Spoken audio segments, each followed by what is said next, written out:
We came to the edge of an enormous sink, rimmed by a circle of great broken boulders. Here we found ghastlier gangs, and here the stink, thrown up by the abyss, so overpowered us that we drew back, cowering behind the wall of one of the great tombs, and standing thus, I saw an inscription in the stone, and read, I guard Anastasius, once Pope, he whom Fortunus led from the straight road. Before we travel onto that blind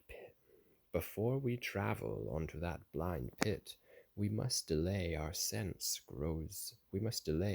our sense grows used to its foul breath, and then we will not mind it, my master said. And I then said, let us find some compensation for the time of waiting. And he said, you shall see I have just that in mind.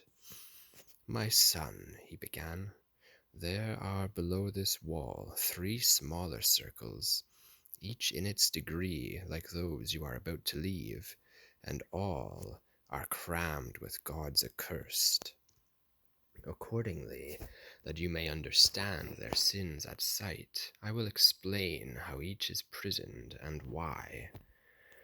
Malice is the sin most hated by God, and the aim of malice is to injure others, whether by fraud or violence. But since fraud is the vice of which man alone is capable, God loathes it the most. Therefore the fraudulent are placed below, and their torment is more painful. The first below are the violent, but as violence sins in 3 persons, so is that circle formed of 3 descending rounds of crueler torments. Against God, self, and neighbor is violence shown. Against their persons and their goods, I say, as you shall hear set forth with open reason.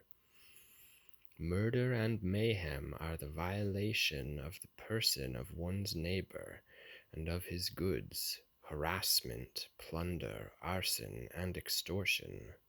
Therefore, homicides and those who would strike in malice, destroyers and plunderers, all lie in that first round, and like suffers with like. A man may lay violent hands upon his own person and substance, so in that second round, eternally in vain repentance moan the suicides, and all who gamble away and waste the good and substance of their lives, and weep in that sweet time when they should be gay.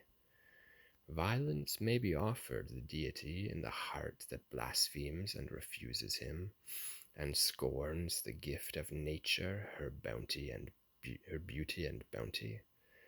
Therefore the smallest round brands with its mark both Sodom and cohors, and all who rail at God and his commands in their hearts dark.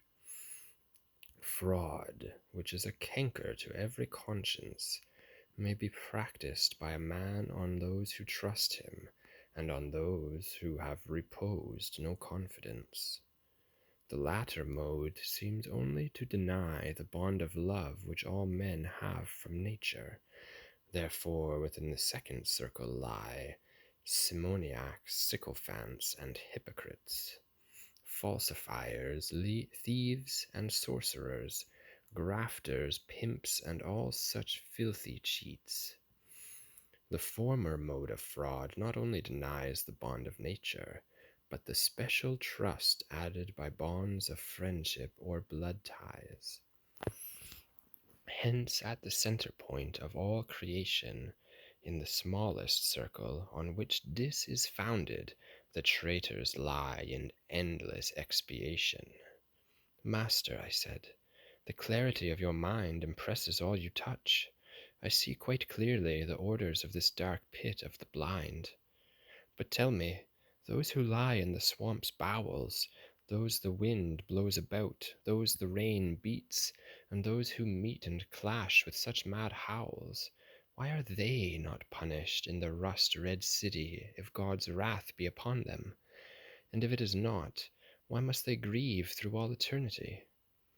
And he said, "Why does your understanding stray so far from its own habit? Or can it be your thoughts are turned along some other way? Have you forgotten that your ethics states the three main dispositions of the soul that leads to those offenses heaven hates? Incontinence, malice, and bestiality, and how incontinence offends God least, and earns least blame from justice and charity. Now, if you weigh this doctrine and recall exactly who they are,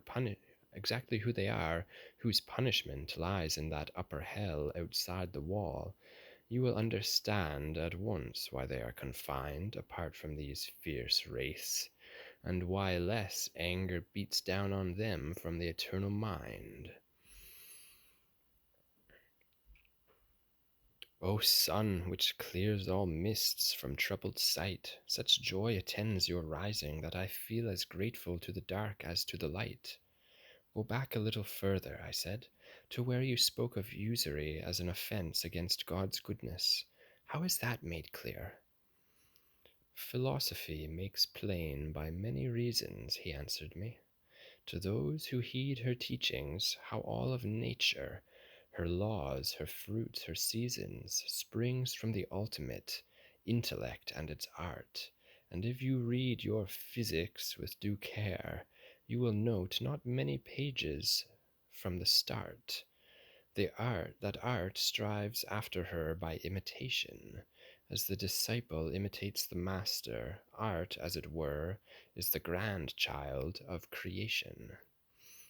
By this, recalling the Old Testament, near the beginning of Genesis, you will see that in the will of Providence, man was meant to labor and to prosper, but usurers, by seeking their increase in other ways, scorn nature in herself and her followers. But come, for it is my wish now to go on. The wheel turns, and the wain lies over Charis. The fish are quivering low on the horizon, and there beyond us runs the road we go down, the dark scarp into the depths below.